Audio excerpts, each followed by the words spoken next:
नमस्कार साथियों, मेरा नाम है रमेश चौहान और आप सभी को मेरी तरफ से और टीम एग्जाम फैक्ट की तरफ से प्यार भरी जय श्री राम। तो मेरे प्यारे साथियों, हमारा जो मेन फोकस अब की बात जो है रहने वाला है, क्योंकि आपको सभी को पता होगा शायद जो भी कॉमर्स या यूँ कहा जाए कि भी एक टीचर बनने का ख्वाब अपने दिमाग में रखे हुए हैं।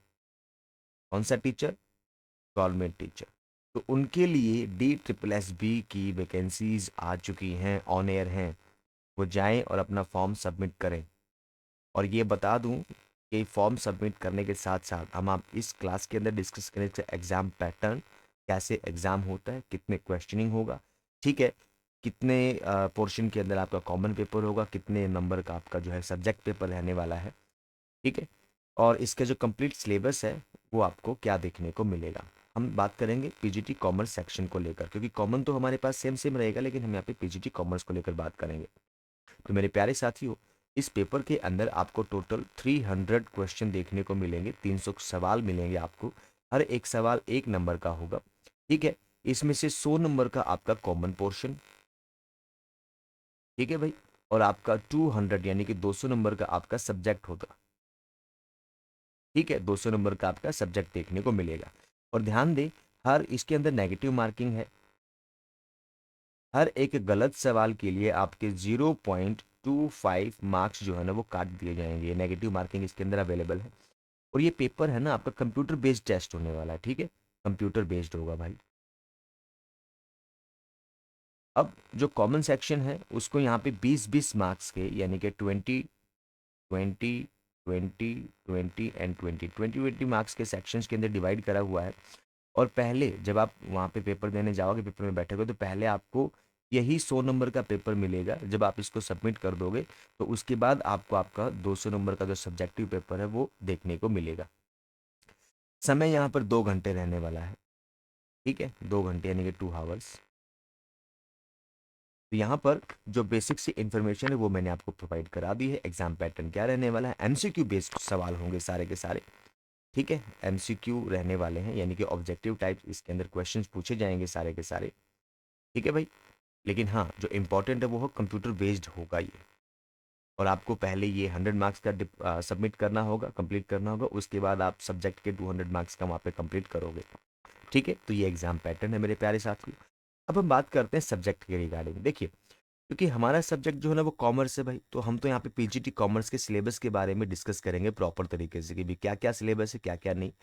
तो अभी है ना एक चीज़ ध्यान में रखें, ये डीएसएसबी का जो सिलेबस है ना, पहले भी आता था और उससे पहले भी जो भी वो मोस्टली कॉमन ही सिलेबस है। उस उन्होंने सिलेबस में कोई खास चेंज नहीं किए हैं।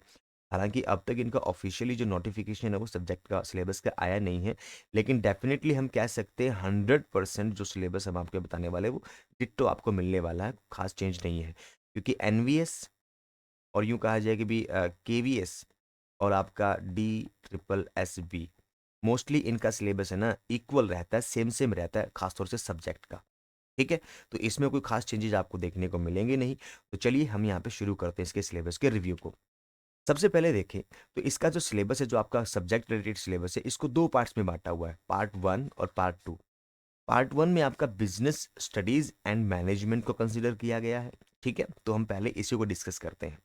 तो देखिए मेरे प्यारे साथियों, इसके अंदर आपको सबसे पहले यानी कि फर्स्ट जो यूनिट है वो हमारे पास इंट्रोडक्शन टू बिजनेस, भाई बिजनेस का इंट्रोडक्शन, यहाँ पे उसके कॉन्सेप्ट्स, उसकी कैरेक्टरिस्टिक्स यानी कि विशेषताएं, ऑब्जेक्टिव्स यानी कि उद्देश्य, classification of business as a industry, as a commerce, ठीक है।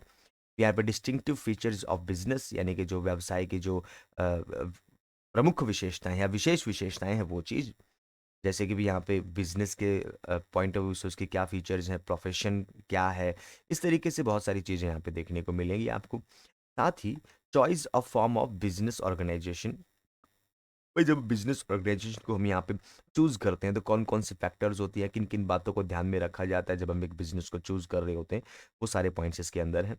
फिर यहाँ पे large scale and small scale business क्या है, उनके फीचर्स वगैरह वो सब इसके अंदर हैं। ये देखने में आपको सिर्फ एक लाइन या टैगलाइन लिखी हुई मिलेगी आपको, लेकिन ये असल में अपने अंदर बहुत सारी चीज़ों को समेटे हुए हैं।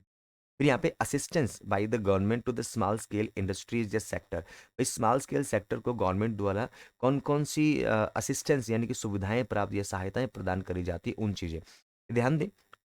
ये भले ही आपका यूँ कहा जाए कि भी आपका बुकिश सारी की सारी चीज़ें हैं, बुक में जो होगा एज़ इट इज़, लेकिन यहाँ पे कहते हैं कि भी जो-जो गवर्नमेंट असिस्टेंस दे रही है ना, ये थोड़ा-सा करंट का टॉपिक बन जाता है।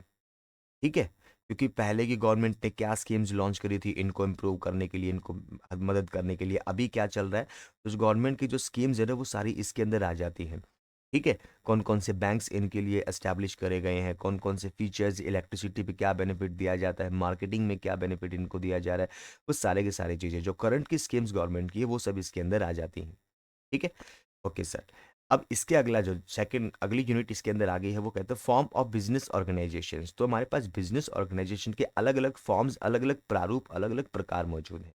जैसे कि सोल प्रोप्राइटर, तो सोल प्रोप्राइटर क्या है, इसके फीचर्स क्या हैं, ठीक है, इसको एस्टैब्लिश कैसे किया जा सकता है, इसकी लिमिटेशंस वगैरह वो सब आपने देखनी है। फिर यहाँ पे जॉइंट हिंदू फैमिली बिजनेस, ठीक है, इसके बारे में पार्टनरशिप, तो पार्टनरशिप का कंप्लीट डिटेल इन्फॉर्मेशन आपके पास होनी चाहिए। फिर यहाँ पे जॉइंट स्टॉक कंपनी, पार्टनरशिप के अंदर है ना, यहाँ पे टाइप्स ऑफ पार्टनर्स भी इसमें कंसिडर किया जाता है। ठीक है, जॉइंट स्टॉक कंपनी क्या होता है, इसका फॉर्मेशन कैसा होगा। यहाँ पे मोस्टली जब इट्स फॉर्मेशन बोला ना, तो मोस्टली आप मान के चले कि भी हर एक के फॉर्मेशन के बारे में डॉक्यूमेंटेशन कोई होगा तो आपसे पूछा जा सकता है। फिर यहाँ पे कोऑपरेटिव ऑर्गेनाइजेशंस क्या होता है, तो सिंपल कोऑपरेटिव ऑर्गेनाइजेशन के मीनिंग की बात नहीं कह रहा है यहाँ पे। यहाँ पे वो कह रहा है कोऑपरेटिव के बारे में एवरीथिंग, कितने टाइप की कोऑपरेटिव्स होती हैं, कोऑपरेटिव का मतलब क्या होता है, इसकी टैगलाइन क्या है, कौन कौन लोग इसके अंदर पार्टिसिपेट कर सकते हैं, इसकी फीचर्स क्या है, लिमिटेशंस क्या है, ठीक है, कौन सा एक्ट इसके ऊपर इनेक्ट होता है, लागू होता है, वो सारी की सारी बातें यहाँ पे देखनी होती हैं। अब यहाँ पे यूनिट थर्ड की बात कर रहा है, तो यहाँ पे बिजनेस ऑनरशिप, बिजनेस ऑनरशिप के भी यहाँ पे तो कहते हैं private business, public, joint sector, तो इनके बारे में इंफॉर्मेशन आपको होनी चाहिए, पढ़ना पड़ेगा, डिटेल में पढ़ना पड़ेगा। फिर पब्लिक इंटरप्राइजेज क्या है, role dynamics of public sector के जो इंपॉर्टेंस है उसकी बात करेगा, उसकी भूमिका है वो क्या है। फिर यहाँ पे ग्लोबल इंटरप्राइजेज क्या है, जिनको हम मल्टीनेशनल कंपनी कहते हैं, या हिंदी में या दूसरी तरीके से इसको इनको सुपर क्या बोलते हैं उसको, सुपर नेचुरल कंपनी, हाँ सुपर नेचुरल कंपनीज भी इनको कहा जाता है। ठीक है, और इसके साथ साथ आपका जॉइंट वेंचर क्या है, तो इनके बारे में आप पढ़ोगे। मोस्टली यहाँ तक जो भी आप देखोगे ना, आपको लगेगा कि सर ये सब तो 11th क्लास में मौजूद है, लेकिन मैं आपको बताना चाहूँगा कि भी 11th क्लास, क्योंकि वहाँ पर इंट्रोडक्टरी,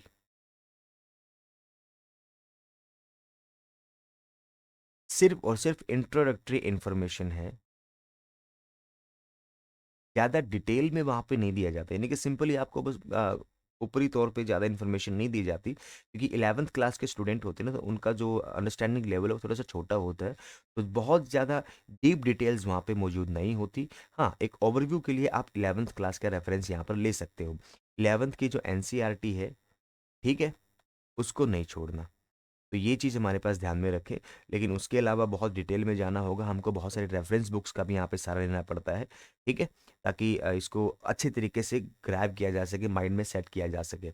यहाँ पर भी आपको लगेगा कि ये भी सब का सब 11th क्लास में मौजूद है, लेकिन फिर से मैं वही बातें रिपीट करूँगा, जो भी आपको लगेगा ना 11th क्लास में, जी हाँ, 11th क्लास में मौजूद हैं, लेकिन फुल डिटेल में मौजूद नहीं होते भाई, इंट्रोडक्टरी होता है थोड़ा-सा, बस हाँ, ओवरव्यू मिल गया, ये क्या होता है।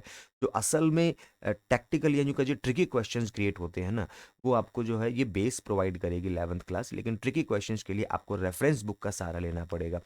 नेक्स्ट हमारे पास फिर क्या आता है भी अगली यूनिट है वो बिजनेस सर्विसेज की बात करता है। तो बिजनेस सर्विसेज जैसे कि भी आपने यहाँ पे बैंकिंग है, इंश्योरेंस है। अब बैंकिंग कोई एक टॉपिक थोड़े ना है, पूरा का पूरा ऐसे मान लो आप बहुत सारी इंफॉर्मेशन इसके अंदर मौजूद है। बैंक क्या होता है, अलग अलग तरीके के बैंक, ठीक है, कौन कौन सी सर्विसेज देते हैं, कौन कौन से अकाउंट्स ओपन करते हैं, ठीक है, ऐसी बहुत सारी इंफॉर्मेशन है, इसकी क्या कमियां हैं, एग्रीकल्चरल बैंक क्या होते हैं, कमर्शियल बैंक क्या होते हैं, सेंट्रल बैंक कौन है, एस्टैब्लिशमेंट कब हुई थी, बहुत सारी चीज़ें हैं जो यहाँ पे पूछी जा सकती हैं। फिर यहाँ पे इंश्योरेंस, तो कितने तरह के इंश्योरेंस होते हैं, इंश्योरेंस में अलग अलग पार्टीज इन्वॉल्वमेंट की बात करते हैं, डिफरेंट काइंड के जो इंश्योरेंस है वो कौन से हैं, इंश्योरेंस पॉलिसी क्या होता है, ठीक है, कौन कौन से डॉक्यूमेंट्स रिक्वायर्ड होते हैं, कहता है कि भी यहाँ पे इंटरेस्ट कब शो करना होता है, इसके फ़ायदे क्या है, लिमिटेशंस क्या है, वो सारी इन्फॉर्मेशन यहाँ पे पूछनी चाहिए। नेक्स्ट आपका ट्रांसपोर्टेशन, ट्रांसपोर्टेशन भी हमारे पास बहुत इंपॉर्टेंट है, वेयर हाउसिंग, फिर यहाँ पे कम्युनिकेशन और impact of technology on business services, ये चीज़ ध्यान में रखें। मैंने पिछली स्लाइड पे भी आपको दिखाया था, वहाँ पे भी एक टॉपिक करंट से रिलेटेड था, और ये भी हमारे पास करंट से रिलेटेड है। ऐसा क्यों? क्योंकि अगर मान लीजिए कि भी 4-5 साल पहले अगर आप देखो तो इतना टेक्नोलॉजिकल एडवांसमेंट नहीं हुआ था, मैं अगर बात करूं 2014 से पहले, तो यूं कहा जाए कि भी हमारे पास ज़्यादा टेक्नोलॉजिकल एडवांसमेंट नहीं था। तो इसीलिए आज के सिनेरियो में देखें तो बिजनेस सर्विसेज में है ना, टेक्नोलॉजी का बहुत बड़ा इम्पैक्ट हो रहा है। यूपीआई भी आ गया है भाई, और भी बहुत सारे फीचर्स हैं जो कि हमको यहाँ पे टेक्नोलॉजी की वजह से बिजनेस सर्विसेज को काफ़ी इम्प्रूवमेंट यहाँ पे देखने को मिली है। तो ये मेरे हिसाब से आप मान सकते हो कि ये करंट से रिलेटेड है।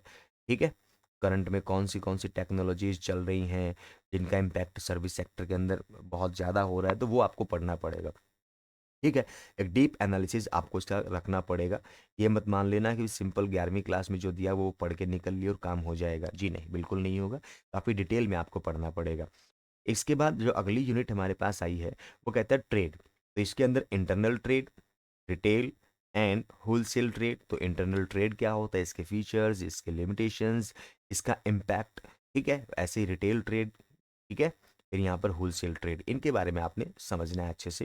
फिर emerging modes of business franchise की बात करते हैं तो उसके अंदर जो आज के माहौल में उसका जो अलग अलग तरीके हैं, जो नए नए यूँ कहा जाए कि वेज हमारे सामने आ रहे हैं, वो चीज़ समझनी है।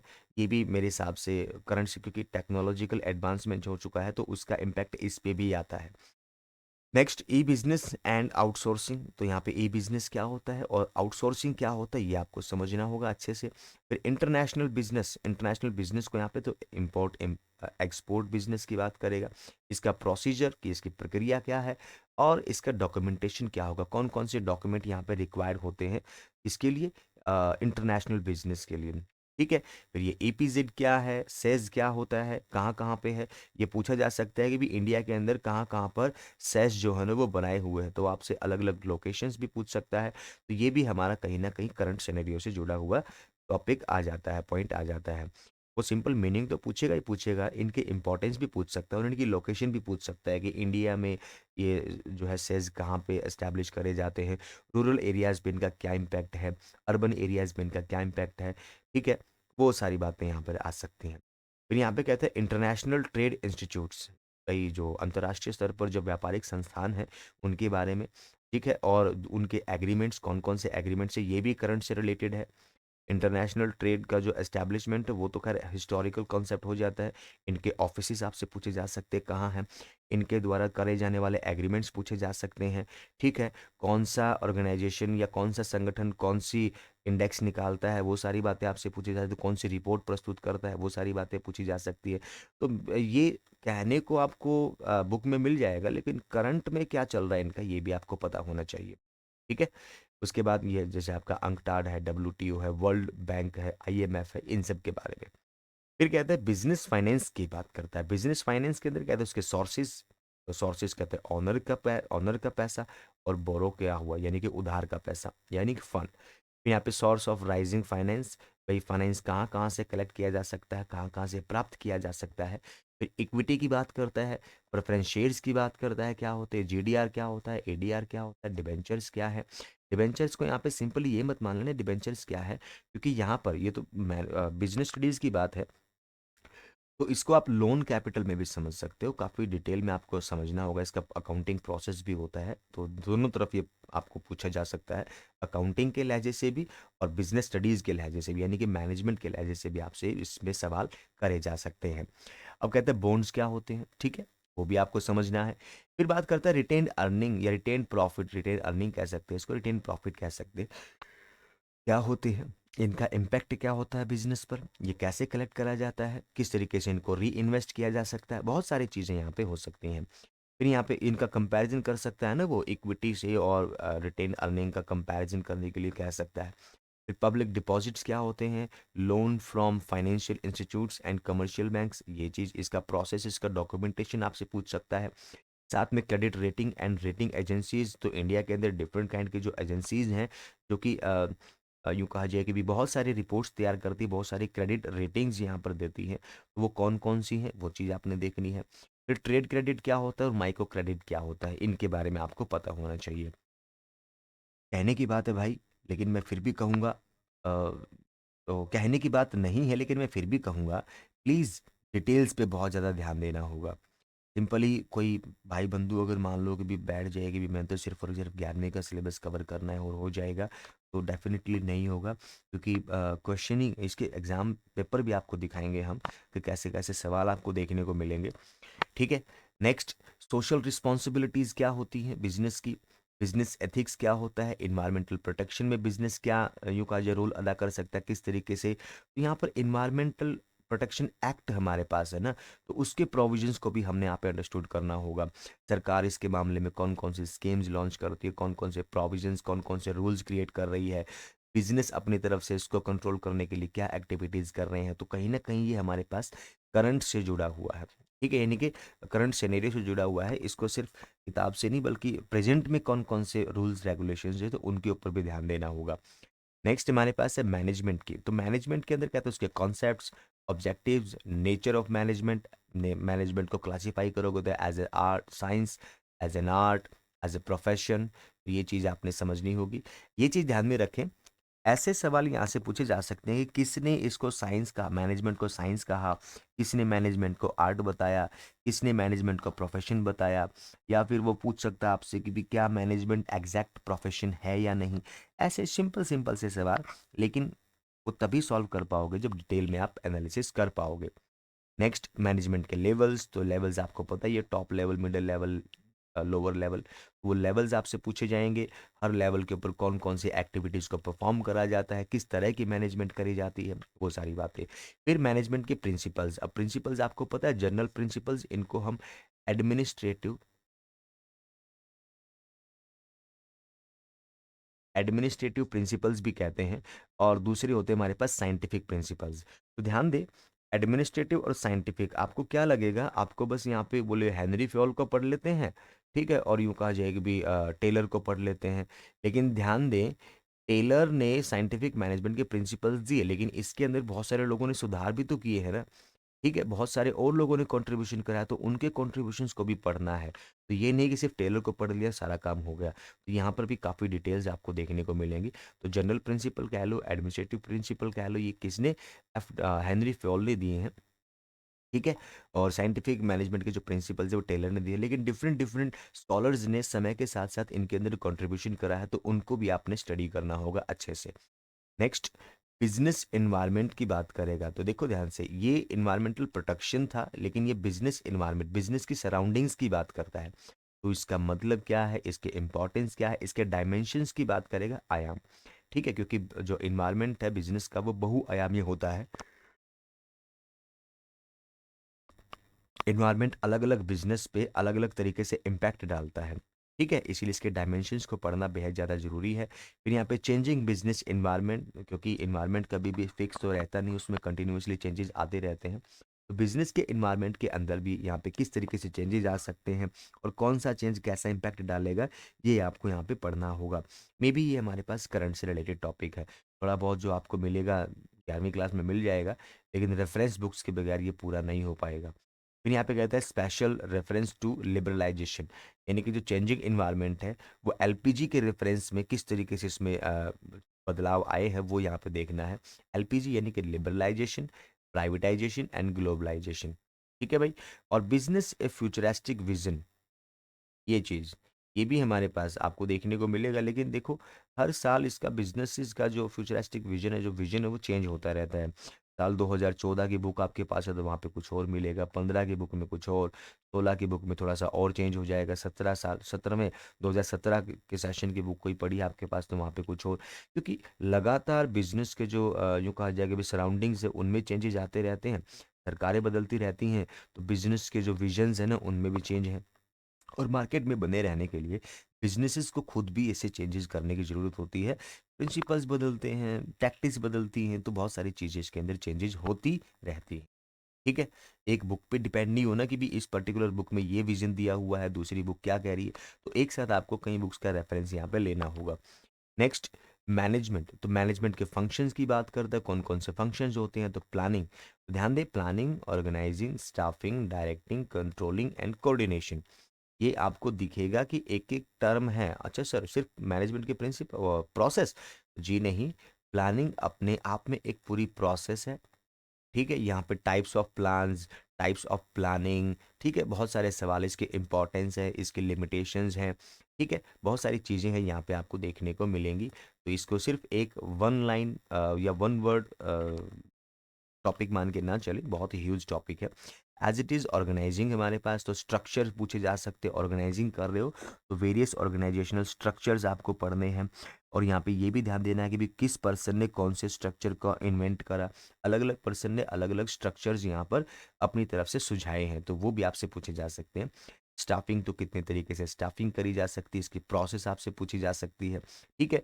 फिर डायरेक्टिंग तो अलग अलग तरीके से डायरेक्टिंग, इसके भी टाइप्स हमारे पास है, इसकी प्रोसेस पूछी जा सकती है, इसकी लिमिटेशंस, इसके इम्पोर्टेंस, ठीक है, बहुत सारी बातें। और यहाँ पे कंट्रोलिंग, कंट्रोलिंग तो अपने आप में इतना ह्यूज टॉपिक है भाई, इसकी डिफरेंट डिफरेंट पर्सन्स ने अलग अलग कंट्रोलिंग टेक्निक्स दी हैं, उन सभी टेक्निक्स को आपने रीड करना है अच्छे से। ये आपको यूँ कहा जाएगा कि 11वीं 12वीं की बुक में देखने को मिलेगा, लेकिन बहुत ही ज़्यादा लिमिटेड। मोस्टली इसके लिए आपको ग्रेजुएशन और पोस्ट ग्रेजुएशन की बुक्स का सहारा ही लेना पड़ेगा। फिर कोऑर्डिनेशन, ये कहने को तो एक टॉपिक है, 11वीं क्लास में तो बस ऐसा मान लो एक पैराग्राफ के अंदर निपटा दिया इसको, एक चैप्टर दिया हुआ है लेकिन 1.5 पेज का चैप्टर है, इसमें ज़्यादा इंपॉर्टेंस या ज़्यादा कोई इन्फॉर्मेशन आपको 11वीं क्लास में नहीं मिलेगी। लेकिन अपर क्लासेस के अंदर रेफरेंस बुक्स के अंदर कोऑर्डिनेशन को बहुत अच्छे से डिफाइन करा गया होगा, तो वहाँ से आप इसकी हेल्प ले सकते हो। फिर कहते हैं बिजनेस फाइनेंस की बात करता है, तो यहाँ पे बिजनेस फाइनेंस के अंदर तो कहते हैं फाइनेंशियल मैनेजमेंट, तो उसका meaning, hope, role, objective, financial planning क्या होता है, कैपिटल स्ट्रक्चर क्या होता है, तो वेरियस के जो मॉडल्स हैं कैपिटल स्ट्रक्चर के वो आपको याद करने हैं, ठीक है। किस तरीके से लेवरेज होगा, फिक्स्ड एंड वर्किंग कैपिटल का जो मैकेनिज्म है वो क्या होता है, उसका मीनिंग, और कौन कौन से एलिमेंट्स हैं जो फिक्स्ड कैपिटल की रिक्वायरमेंट को और वर्किंग कैपिटल की रिक्वायरमेंट को अफेक्टेड करते हैं। बहुत सारी चीज़ें यहाँ पर हैं, ठीक है। कहने को आप लगेगा, आपको लगेगा छोटा सा तो सिलेबस है, छोटा सा नहीं है भाई। हर एक जो वर्ड यहाँ पे लिखा हुआ है ना वो अपने आप में एक यूनिट है। नेक्स्ट फिर कहते हैं फाइनेंशियल मार्केट क्या होता है, तो मनी मार्केट क्या है, उसका नेचर, उसमें कौन कौन से इंस्ट्रूमेंट्स हैं जो मनी मार्केट में आप सेल परचेज कर सकते हो, जो मनी मार्केट में अवेलेबल टूल्स एंड टेक्निक्स और जो इंस्ट्रूमेंट्स उनके बारे में बात करेगा। कैपिटल मार्केट क्या होता है, कैपिटल मार्केट का ही जब सब क्लासिफिकेशन किया जाता है तो प्राइमरी मार्केट क्या होता है, सेकेंडरी मार्केट क्या होता है, इनके फंक्शंस क्या है, इनके इंपॉर्टेंस क्या है, इनके लिमिटेशंस क्या है, और प्राइमरी और सेकेंडरी मार्केट के अंदर जो इंस्ट्रूमेंट्स है वो कौन कौन से होते हैं, वो सारी बातें यहाँ पे आपको पढ़नी होगी, वो in full detail. Stock exchange, stock exchange क्या है, तो अब डिफरेंट काइंड के स्टॉक एक्सचेंजेस के नाम यहाँ पे दे दिए, एनएससी, OTC, EI, ठीक है।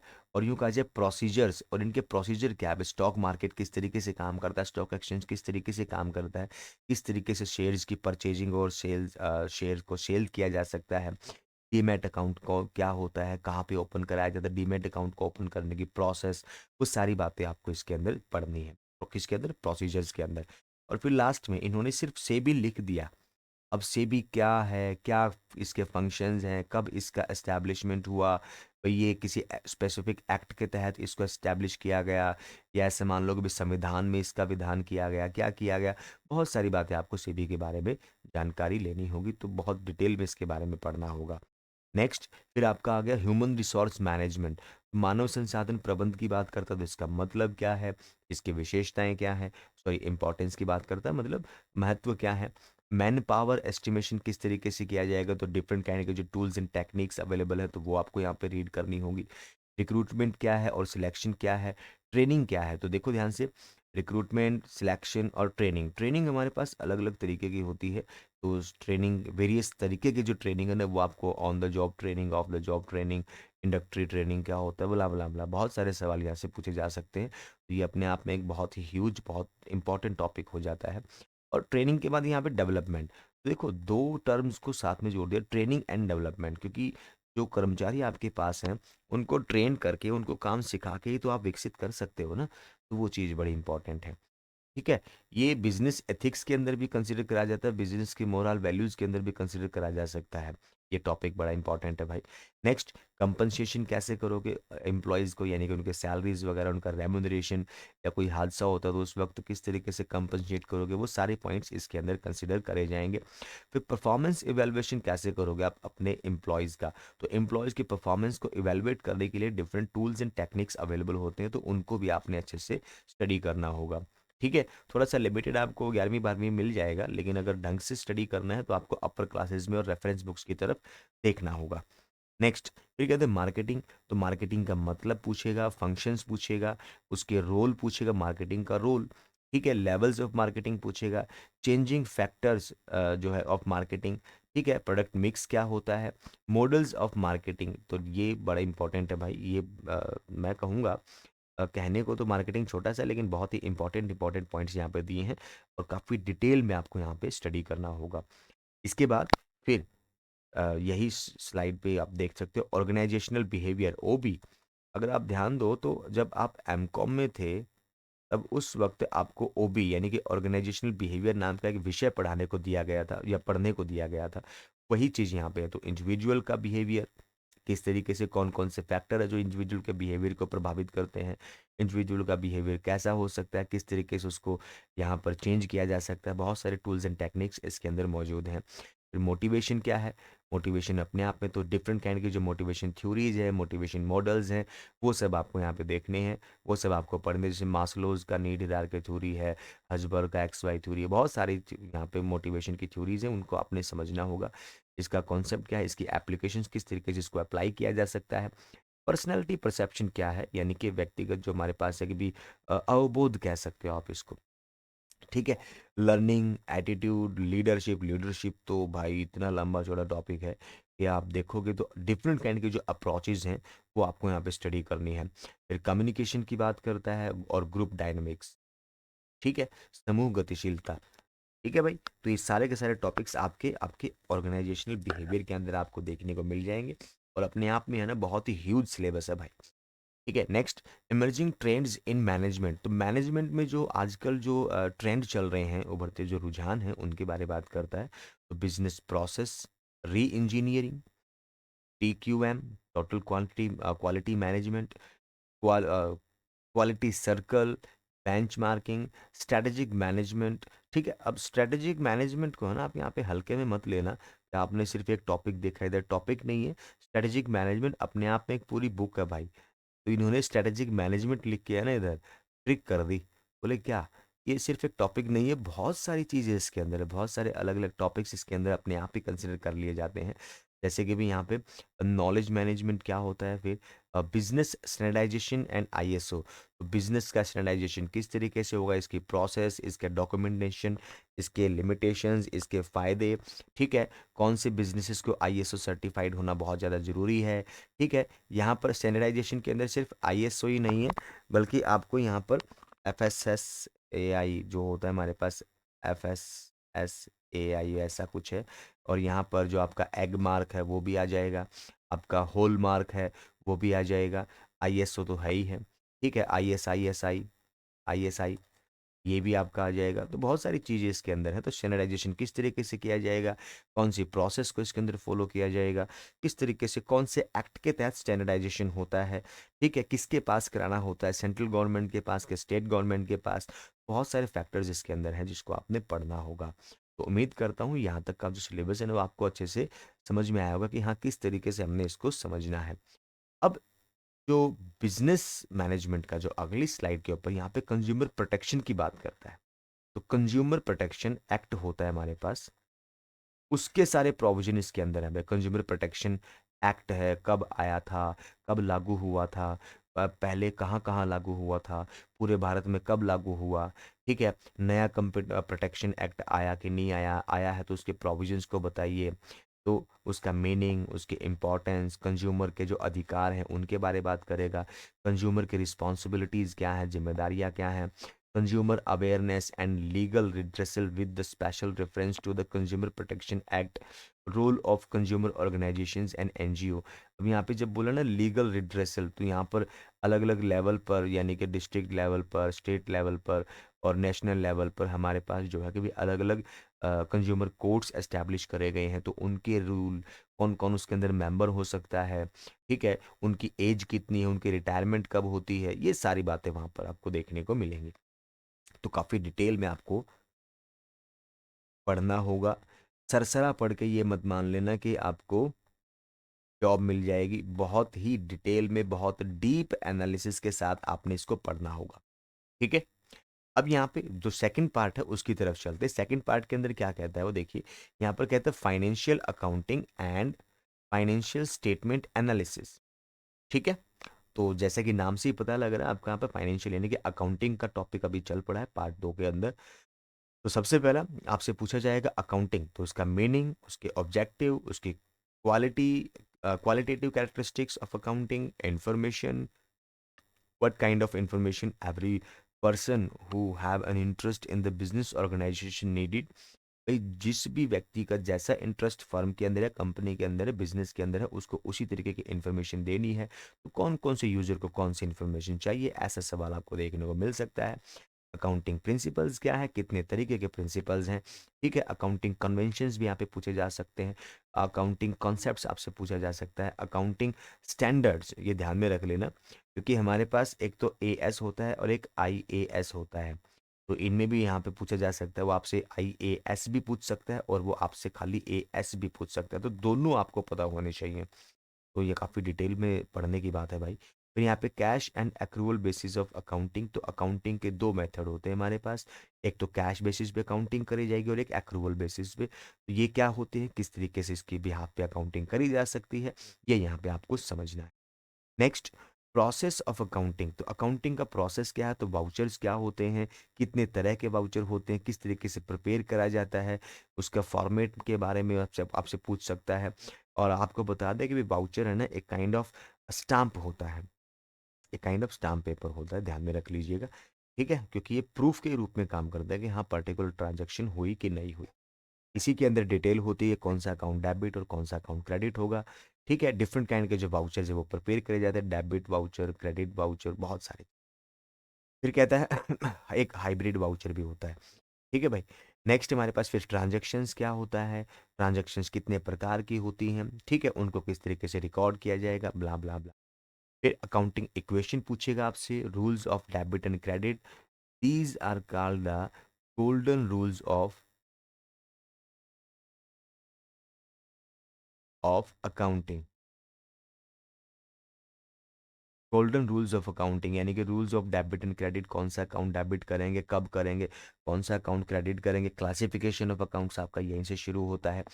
फिर कहता है बुक ऑफ ओरिजिनल एंट्री, तो ओरिजिनल एंट्री यानी कि जो प्रारंभिक लेखा की पुस्तकें हैं वो कौन कौन सी हैं, जैसे कि जर्नल, ये आपको पता हो। स्पेशल पर्पस बुक किस तरीके से प्रिपेयर और मेंटेन करी जाती हैं, ठीक है। लेजर को कैसे बनाया जाता है, लेजर जर्नल्स में से लेजर के अंदर पोस्टिंग कैसे करी जाती है, सब्सिडरी बुक्स कैसे मेंटेन करी जाती हैं, कितने प्रकार की सब्सिडरी बुक्स हैं, हर एक का बैलेंसिंग कैसे निकालोगे, यानी कि जो डिफरेंट अकाउंट्स आपने प्रिपेयर करे अपने लेजर में या अपनी सब्सिडरी बुक्स जो आपकी बनाई हुई हैं, तो उनकी बैलेंसिंग कैसे करोगे, ठीक है। ट्रायल बैलेंस कैसे बनाओगे, कितने तरीके से ट्रायल बैलेंस बनाया जा सकता है, ठीक है। ये सारी बातें यहाँ पर। और फिर ट्रायल बैलेंस, अगर कोई एरर होती है तो एरर्स को कैसे रेक्टिफाई किया जाएगा, रेक्टिफिकेशन ऑफ एरर्स भी आपका यहाँ पे बड़ा इंपॉर्टेंट है। और फिर लास्ट इस स्लाइड के अंदर जो लास्ट है वो आपका बैंक रिकंसिलेशन स्टेटमेंट, यानी कि BRS इसको शॉर्ट फॉर्म में कहते हैं। क्यों बनाया जाता है, किस तरीके से बनाया जाता है, आपका जो है कि भी debit balance as per the cash book से स्टार्टिंग करें तो बैलेंस क्या आएगा, आंसर क्या आएगा, किस चीज़ को जोड़ेंगे, किस चीज़ को घटाएंगे, वो सारे के सारे एक एक करके आपसे पूछा जा सकता है। इसके बाद जो अगला टॉपिक हमारे पास है वो कहता है अकाउंटिंग फॉर डेप्रिसिएशन। भाई ह्रास के लिए जो लेखांकन है वो किस तरीके से करोगे, अलग अलग असेट्स पे जो डेप्रिसिएशन है वो किस तरीके से लगाया जा सकता है, इनकम टैक्स कौन से डेप्रिसिएशन मेथड को यूँ कहा जाए कि भी इनकम टैक्स डिपार्टमेंट या इनकम टैक्स अथॉरिटी किस कौन से टाइप के तरीके से डेप्रिसिएशन को अलाउ करती है, कितने तरीके हैं डेप्रिसिएशन चार्ज करने के, इनका अकाउंटिंग कैसे होता है, वो सारी बातें यहाँ पर है। फिर यहाँ पे कहता है कि भाई प्रोविजंस एंड रिजर्व किस तरीके से प्रिपेयर करे जाएंगे, उनके बारे में एडजस्टमेंट मिलेंगी तो वो कैसे करोगे आप। बिल ऑफ एक्सचेंज क्या होता है, किस तरीके से इनका अकाउंटिंग होता है, जनरल एंट्रीज इनकी होती हैं तो वो भी ध्यान में रख लेना। जनरल एंट्री बेसिकली पूछी जाती है भाई, ठीक है। एनपीओ यानी कि नॉट प्रॉफिट ऑर्गेनाइजेशन का अकाउंटिंग क्या होता है, ये कौन से एक्ट के तहत ये काम करते हैं, ठीक है। और यूँ कहा जाए कि भी इनका अकाउंटिंग प्रोसेस पूरा का पूरा आपसे पूछा जा सकता है, ठीक है। उसके बाद पार्टनरशिप फर्म की बात करें तो पार्टनरशिप देखो बिजनेस स्टडीज़ के अंदर भी था और इधर भी आ गया, तो मैंने आपको बताया था कि ऐसे कुछ टॉपिक्स हैं जो यहाँ पे अकाउंटिंग के तरीके से भी उससे उनमें से सवाल किया जा सकता है आपसे, और मैनेजमेंट यानी कि बिजनेस स्टडीज़ के तरीके से भी आपसे सवाल किया जा सकता है, क्योंकि दोनों तरफ ही अवेलेबल है। जब फॉर्म्स ऑफ बिजनेस ऑर्गेनाइजेशन किया था वहाँ पे पार्टनरशिप था ना हमारे पास, अब यहाँ पे उनकी अकाउंटिंग की बात करेगा। फिर यहाँ पर रिकंस्टिट्यूशन ऑफ पार्टनरशिप क्या होता है, यानी कि पुनर्गठन क्या होता है, भाई एडमिशन के वक्त होता है, रिटायरमेंट के वक्त, डेथ के वक्त और डिसोल्यूशन के वक्त कौन कौन से अकाउंटिंग ट्रीटमेंट आपको करने पड़ेंगे, वो सारी की सारी बातें यहाँ पे हैं। फिर कहता है अकाउंट्स ऑफ इनकम्प्लीट रिकॉर्ड के भी जो हमारे पास इनकम्प्लीट रिकॉर्ड्स हैं तो उनको किस तरीके से आप करोगे, किस तरीके से आप देखोगे, ये बड़ा इंपॉर्टेंट है भाई, अकाउंट्स ऑफ इनकम्प्लीट रिकॉर्ड। फिर यहाँ पे consignment and joint ventures, consignments and joint ventures तो ये भी आपने देखना होगा।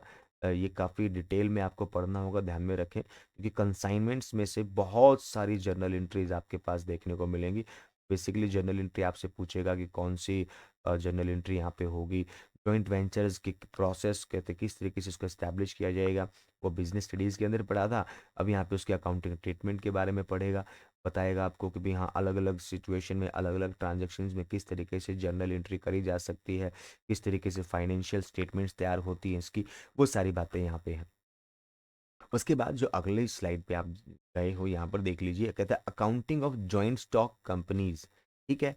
तो यहाँ पर शेयर कैपिटल कितने तरह की होती है, कौन कौन से शेयर्स होते हैं, किस तरीके से इशू किया जा सकता है, शेयर्स का इशू और अलॉटमेंट कैसे किया जाएगा, फॉरफीचर कैसे किया जाएगा, उनका री इशू ऑफ शेयर्स किस तरीके से किया जाएगा, यहाँ पे डिबेंचर्स क्या होते हैं, कितने प्रकार के होते हैं, इशू के मेथड कौन कौन से हैं और उनको रिडम्पशन किस किस तरीके से किया जा सकता है। तो ये सारी बातें यहाँ पे आपको पढ़नी है। फिर बात करते हैं final accounts of sole proprietor and joint stock companies, कि जो सोल प्रोप्राइटर है उसके फाइनल अकाउंट्स कैसे बनाए जाते हैं और जो जॉइंट स्टॉक कंपनीज है उनके यूँ कहा जाए कि भी फाइनल अकाउंट्स कैसे बनाए जाते हैं, उनके बारे में फुली डिटेल में आपको स्टडी करना है। क्योंकि यहाँ पर एक ट्रांजैक्शन दे देगा, उसको बताएगा बताओ इसको बैलेंस शीट में रखोगे या इसको प्रॉफिट एंड लॉस में रखोगे या ट्रेडिंग अकाउंट में रखोगे, ठीक है। आपसे डिफरेंट तरीके से पूछ लेगा, तो वो चीज़ यानी कि फाइनल अकाउंट को तो मतलब बिल्कुल घोट के पीना ही पीना है आप लोगों को। फिर कहता है emerging trends of presentation of financial account या फाइनल अकाउंट, तो फाइनल अकाउंट्स को प्रेजेंट करने का जो करंट सिनेरियो में जो ट्रेंड चला हुआ, जो तरीका चला हुआ, उसके बारे में पूछ लेगा आपसे। जैसे कि बात करें, पहले हमारे पास कंपनी अधिनियम 1956 हुआ करता था, फिर हमारे पास जो है वो कंपनी अधिनियम आज के टाइम पे जो चला हुआ है 2013 चला हुआ है, इसके अंदर क्या क्या चेंजेस आ गए हैं, किस तरीके से, वो सारी बातें आपसे पूछ लेगा। तो एक्ट के बिहाफ पे क्वेश्चन भी पूछे जा सकते हैं यहाँ पर। फिर कहता है अकाउंटिंग फॉर लिक्विडेशन, तो जब यहाँ पे परिसमापन के लिए जो अकाउंटिंग होता है यानी कि डिसोल्यूशन कह सकते हो या समापन कह सकते हो, तब उस वक्त कंपनी के समापन पर किस तरीके से अकाउंटिंग किया जाता है वो चीज़ यहाँ पे समझनी है, देखनी है। फिर कहता है फाइनेंशियल स्टेटमेंट्स एनालिसिस क्या होता है, तो यहाँ पे इसका मतलब, इसके सिग्निफिकेंस यानी कि importance we can say that, इसकी limitations, tools for financial statements, तो आपने डिफरेंट काइंड के जो टूल्स हैं, जैसे कि भी यहाँ पे कंपैरेटिव स्टेटमेंट्स है, कॉमन साइज स्टेटमेंट्स है, ट्रेंड एनालिसिस है, अकाउंटिंग रेशियोज है, तो ये सारे की सारी चीज़ें। अब अकाउंटिंग रेशियोज एनए में तो इन्होंने लिख दिया एक, लेकिन अगर मैं ओवरऑल देखूँ तो कम से भी कम 20 प्रकार के अकाउंटिंग रेशियोज आपको यहाँ पे देखने को मिलेंगे। तो अलग अलग रेशो है, कब किस रेशो का क्या इस्तेमाल होगा, कौन सा रेशो ज़्यादा होना चाहिए, कौन सा कम होना चाहिए, ये बहुत सारे सवाल इसके अंदर हैं। तो काफ़ी प्रैक्टिकल है, काफ़ी सोचने का है, ठीक है। तभी जाके आप इसको क्रैक कर पाओगे, तो प्लीज़ थोड़ा सा डिटेल पे ध्यान रखिएगा। फिर नेक्स्ट कहता है हमारे पास फंड फ्लो स्टेटमेंट क्या होती है, इनको किस तरीके से बनाया जाता है, कौन सा एएस इनके ऊपर लागू होता है, ठीक है, कौन सी कंपनीज को ये बनाना मैंडेटरी है, किन को छूट दी गई है, ब्ला ब्ला ब्ला, बहुत सारे सवाल इसके अंदर हैं। फिर नेक्स्ट हमारे पास कैश फ्लो स्टेटमेंट की बात करते हैं। कैश फ्लो स्टेटमेंट क्या होता है, उसका मतलब, उसके उद्देश्य, कैसे बनाया जाता है, कौन सा स्टैंडर्ड लगता है इसके ऊपर, आईसीआई ने जो घोषित करा हुआ है। तो ध्यान दें इसके दो यहाँ पर अकाउंटिंग स्टैंडर्ड जो है ना, वैसे नॉर्मली एएस भी रिवाइज लागू होता है, लेकिन सम हाउ कई बार है ना वो आपसे इसके रिगार्डिंग है ना आईएएस पूछ लेते हैं, तो वो अलग डिफरेंट हो जाता है। ठीक है, क्योंकि इनके अंदर है ना सरकार समय समय पर चेंज, या सरकार क्या बोल रहा हूँ मैं, ये आईसीएआई समय समय पर चेंजेस करता रहता है इसके अंदर, क्योंकि इंटरनेशनल लेवल पे हमने अपने अकाउंटिंग को ना इक्वालिटी के साथ शो करना है, इसीलिए इंटरनेशनल लेवल के जो अकाउंटिंग स्टैंडर्ड्स हैं उनके साथ compete कर पाएँ, इसीलिए इनके अंदर समय समय पर मॉडिफिकेशन लाया जाता रहता है। नेक्स्ट फिर कहता है कॉस्ट अकाउंटिंग। तो कॉस्ट अकाउंटिंग देखिए इसका नेचर, इसकी प्रकृति, इसके फंक्शंस मतलब काम। जॉब कॉस्टिंग यानी कि डिफरेंट काइंड की जो कॉस्टिंग है, या डिफरेंट काइंड जो कॉस्टिंग मेथड है वो चीज़ यहाँ पे, जैसे जॉब कॉस्टिंग क्या होता है, तो जॉब कॉस्टिंग कहाँ पे इनेक्ट होता है, कब लगाया जाता है। ठीक है, जॉब कॉस्टिंग मेथड से किस प्रकार के प्रोडक्ट्स की कॉस्ट निकाली जा सकती है। प्रोसेस कॉस्टिंग क्या है, ठीक है, किस प्रकार के प्रोडक्ट के लिए इसका इस्तेमाल किया जा सकता है, इसके फीचर्स, इसके लिमिटेशंस, ठीक है, और इसका जो डॉक्यूमेंटेशन है या जो अकाउंटिंग ट्रीटमेंट है वो आपको समझ में आना चाहिए। फिर यहाँ पे मार्जिनल कॉस्टिंग क्या होता है, कॉस्ट वॉल्यूम प्रॉफिट रिलेशनशिप को एस्टेब्लिश करना होता है, उसको एक्सप्लेन करना होता है, तो आपको आना चाहिए। फिर यहाँ पे cost control and cost reduction techniques. तो ये जो चीज़ है ना, कॉस्ट कंट्रोल और कॉस्ट रिडक्शन टेक्निक, ये ऐसे मान लो बहुत ही इम्पोर्टेंट है भाई। ठीक है, और रेफरेंस बुक से ही करोगे तभी जाके इसमें आप अपने आंसर्स को सही तरीके से कर पाओगे। या यूँ कहा जाएगा भी अपर लेवल पे तो ग्रेजुएशन की बुक्स को भी रीड करना होगा, और पीजी की बुक्स को भी रखना होगा, ये रीड करना होगा, और साथ ही कुछ रेफरेंस बुक का भी सहारा आपको लेना पड़ सकता है इसके लिए। नेक्स्ट हमारे पास कंप्यूटर्स इन अकाउंटिंग। तो इंट्रोडक्शन टू कंप्यूटर्स, तो ये क्या होता है, अकाउंटिंग इंफॉर्मेशन सिस्टम क्या होता है, जिसको एआईएस हम कह देते हैं, एआईएस हम कह देते हैं, अकाउंटिंग इंफॉर्मेशन सिस्टम। ये क्या होता है, कितने तरह का एआईएस हमारे पास मौजूद है, अलग अलग वो सॉफ्टवेयर्स की बात करेगा, सॉफ्टवेयर पूछ सकता है आपसे। फिर यहाँ पे application of computers in accounting, accounting के अंदर जो कंप्यूटर्स का इस्तेमाल है उसके बारे में आपसे डिटेल पूछ सकता है, इसके फ़ायदे हुए कि घाटे हुए, इसकी कमियां क्या हैं, इसके और भी बहुत सारे सवाल इसके अंदर आ सकते हैं।